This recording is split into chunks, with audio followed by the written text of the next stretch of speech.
नमस्कार साथियों, मैं अनिश कुमार शुक्ल एक बार फिर से स्वागत करता हूं आप लोगों का एग्री थिंकर्स के लर्निंग प्लेटफॉर्म पर। दोस्तों, कक्षा 11 कृषि में कृषि भौतिकी एवं जलवायु विज्ञान एग्रीकल्चरल फिजिक्स एंड क्लाइमेटोलॉजी उसका एक और मोस्ट इंपॉर्टेंट टॉपिक लेकर आ चुका हूं। देखिए, इंपॉर्टेंट ये जो टॉपिक है काफी ज्यादा इंपॉर्टेंट है आपके एग्जाम की दृष्टि से। ठीक है, तो आज का हमारा टॉपिक रहने वाला है कार्य सामर्थ्य एवं ऊर्जा, यानी वर्क पावर एंड एनर्जी। और ध्यान दीजिए, सामर्थ्य को शक्ति भी बोलते हैं।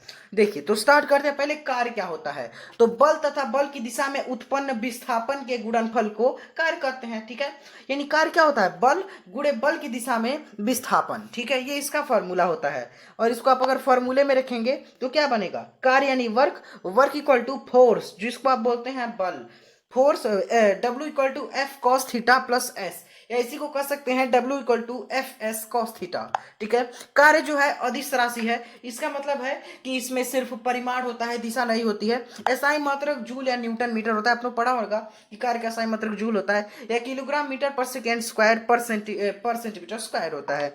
एक जूल में एक न्यूटन मीटर होते हैं, एक किलोग्राम मीटर स्क्वायर पर सेकेंड स्क्वायर होते हैं। कार्य का सीजिस मात्रक अर्घ या डाइन सेंटीमीटर होता है। एक जूल में 10 पर 7 अर्घ होते हैं और एक अर्घ में 10 पर -7 जूल होते हैं।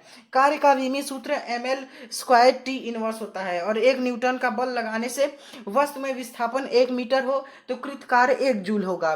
कार्य हो सकता है तो धनात्मक भी हो सकता है, शून्य भी हो सकता है, ऋणात्मक, कुछ भी हो सकता है।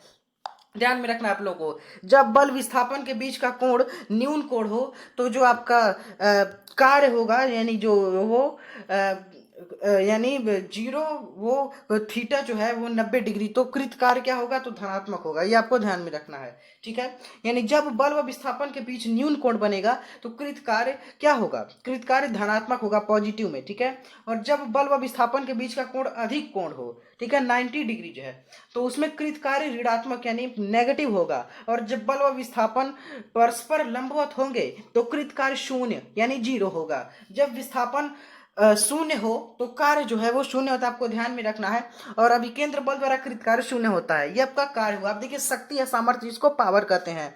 तो देखिए, कार्य करने की दर को शक्ति कहते हैं, आपको ध्यान में रखना है। कार्य करने की क्षमता तो ऊर्जा होती है, लेकिन कार्य करने की दर को the rate of doing work, इसको बोल सकते हैं the rate of doing work, that is called power. ठीक है, यानी शक्ति या सामर्थ्य बराबर कार्य बटे समय। ठीक है, यानी क्या यहाँ पर लिखा हुआ है, power equal to work upon time, आपको ध्यान में रखना है। शक्ति बराबर बल गुणे वेग, यानी power equal to force into velocity. शक्ति अदिश राशि है। ठीक है, इसका एसआई मात्रक जूल पर सेकेंड या वाट होता है, आपने सुना होगा शक्ति का एसआई मात्रक वाट होता है। एक जूल बराबर एक वाट बराबर 1 जूल पर सेकेंड होता है। शक्ति का विमी सूत्र ml स्क्वायर टी पर -3 होता है। शक्ति के बड़े मात्रकों में किलोवाट, मेगावाट, गीगावाट आता है। 1 किलोवाट में 10 पर 3 वाट, 1 मेगावाट में 10 पर 6 वाट और 1 गीगावाट में 10 पर 9 वाट आते हैं। अधिकतम कार्य के लिए बल व विस्थापन के बीच का कोण 0 होना चाहिए। अश्वशक्ति का जो मात्रक है, अश्वशक्ति जो है वो शक्ति का बड़ा मात्रक है, और ये जो इंजीनियरिंग की मशीनें होती हैं उसमें यूज होता है। आपने सुना होगा कि ये ट्रैक्टर इतने हॉर्स पावर का है, ये इतने अश्वशक्ति का है, तो वही होता है। एक अश्वशक्ति में 746 वाट होते हैं। देखिए, अश्वशक्ति 746 वाट, इसका मतलब ये है, अश्वशक्ति को आप ऐसे, मतलब मैंने पहले मुझे बताया गया था कि अश्वशक्ति मतलब घोड़ा जो है वो जितनी रफ्तार से अपना पैर मारता है पीछे, ठीक है, तो 746 वाट की रफ्तार से। ठीक है, और ये 0.746 किलोवाट होता है। 1 वाट बराबर 1/746 अश्वशक्ति होता है।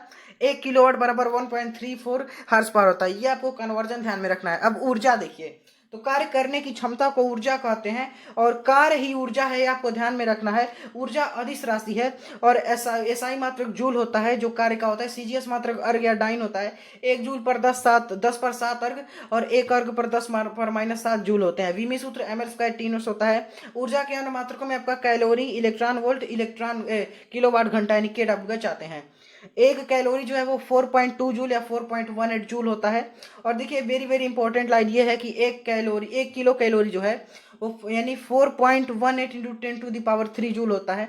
और 1 जूल बराबर 1/4.2 कैलोरी या 0.24 कैलोरी होता है। इलेक्ट्रॉन वोल्ट ऊर्जा का आधुनिक मात्रक है। इलेक्ट्रॉन वोल्ट बराबर 1.6 इंटू 10⁻⁻19 जूल होता है।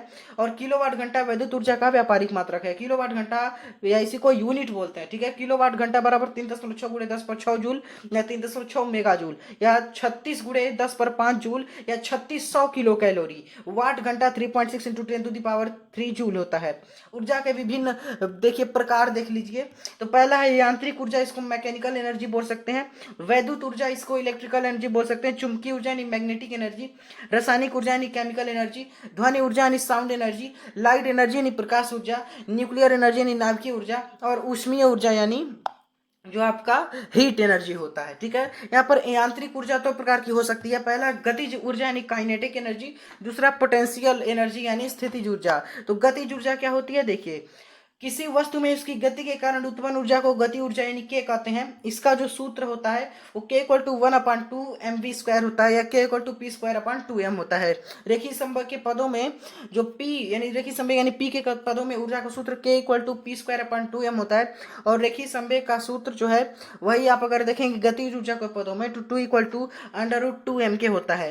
विशेष स्थितियां कुछ यहाँ पर ये बनती हैं कि स्थिति नंबर 1 में जब दो वस्तुएं समान वेगों से गतिशील होती हैं तो k=p²/2m या k जो है वो 1/m हल्की वस्तु के लिए होता है। गतिज ऊर्जा अधिक, ज्यादा भारी वस्तु के लिए गतिज ऊर्जा कम होती है। दूसरी स्थिति में क्या होगा कि जब दो वस्तुएं समान गतिज ऊर्जाओं से गतिशील होती हैं तो p √ जो आपका m होता है और p√2m। तो देखिए यहाँ पे हल्की वस्तुओं का संवेग कम होगा, भारी वस्तुओं का ज्यादा होगा।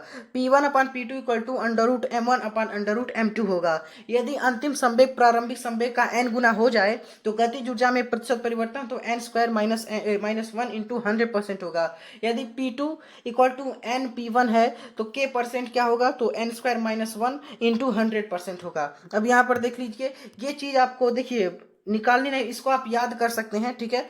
वैसे तो आप फार्मूले से निकाल ही लेंगे। पोटेंशियल एनर्जी, काइनेटिक एनर्जी, तो 10 का 21 होगा, 20 का 44 होगा, 30 का 69 होगा, 50 का 125 होगा, 100 का 300 होगा। इसको आप सीधे याद कर लीजिए, ठीक है, आपको निकालना नहीं पड़ेगा। कार्य ऊर्जा प्रमेय यानी वर्क एनर्जी थ्योरम बोलते हैं। तो देखिए इसमें क्या होता है, देखिए किसी बल द्वारा किया गया कार्य गतिज ऊर्जा में परिवर्तन के बराबर होता है तो W = Δk बोल सकते हैं। धनात्मक कार्य का अर्थ गतिज ऊर्जा में वृद्धि होती है और ऋणात्मक कार्य का अर्थ जो है वो गतिज ऊर्जा में कमी होती है यानी स्थितिज ऊर्जा में कमी वृद्धि। किसी वस्तु में उसकी स्थिति के कारण जो ऊर्जा उत्पन्न होती है उसे स्थितिज ऊर्जा कहते हैं। m द्रव्यमान का वस्तु जो है वो h ऊंचाई पर स्थितिज ऊर्जा U = mgh होती है। गतिज तथा स्थितिज ऊर्जाओं के योग को कुल या यांत्रिक ऊर्जा कहते हैं यानी k + U = E, ठीक है। फिर देखिए यहाँ पर ऊर्जा को ना तो उत्पन्न किया जा सकता है न ही नष्ट किया जा सकता है, सिर्फ एक रूप से दूसरे रूप में बदला जा सकता है। इस लाइन को आपको ध्यान में रखना है। अर्थात ऊर्जा जो है कुल ऊर्जा नियत रहती है, k + U नियत रहेगी आपकी। फिर आगे देखिए जब किसी वस्तु को ऊर्ध्वाधर ऊपर की ओर फेंका जाता है तो ऊपर जाते समय गतिज ऊर्जा घटती है, स्थितिज ऊर्जा बढ़ती है, कुल ऊर्जा नियत रहती है। किसी वस्तु को ऊंचाई से छोड़ दें तो नीचे आते समय गतिज ऊर्जा बढ़ेगी, स्थितिज ऊर्जा घटेगी, ठीक है। और यह जो कुल ऊर्जा है वो नियत रहेगी। यांत्रिक ऊर्जा को ऊर्जा के पदों में बदलने वाला जो यंत्र होता है वो डायनमोमीटर यानी जनित्र होता है। ये आपको ध्यान में रखना है, जनरेटर जो होता है, ठीक है। ये ठीक है, ये आपको ध्यान में रखना है। और वैद्युत ऊर्जा को यांत्रिक ऊर्जा में बदलने वाली युक्ति विद्युत मोटर होती है और वैद्युत ऊर्जा को ध्वनि ऊर्जा में बदलने वाली युक्ति लाउड स्पीकर होती है, ठीक है। लाउड स्पीकर आप लोगों ने सुना होगा कि ये जो वैद्युत ऊर्जा होती है इलेक्ट्रिकल एनर्जी को साउंड एनर्जी में बदलती है और ध्वनि ऊर्जा को वैद्युत ऊर्जा में बदलने वाला मात्रक माइक्रोन होता है। तो ये चीज आपको ध्यान में रखनी है। ये लेक्चर जो है आपका यहाँ पर कंप्लीट होता है करीब 9 मिनट में। इसकी पीडीएफ के लिए आप ज्वाइन करेंगे टेलीग्राम चैनल, लिंक दिया हुआ है डिस्क्रिप्शन में। आज पीडीएफ अपलोड करूंगा, वहां से डाउनलोड करके अपने नोट्स बना सकते हैं। व्हाट्सएप ग्रुप का लिंक है डिस्क्रिप्शन में, उसको ज्वाइन करके आप अपने क्वेरीज पूछ सकते हैं। Thanks for watching.